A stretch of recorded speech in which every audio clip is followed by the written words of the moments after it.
as the secretary of our local network in 1 year. She also served as the vice president of membership, and then she moved on to be the secretary at the state level. Literally, she was just an absolute, hugely successful in helping Women's Council be what we are today. She actually was the face behind Bras for a Cause, which for, I think at least 10 years, if not more. She raised tens of thousands of dollars for our network.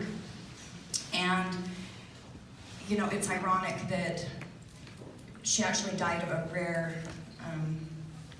form of breast cancer. And so she didn't know that all the years that she raised money for all of those charities. So anyway, she was just one of a kind. She was an inspiration to all the people that knew her.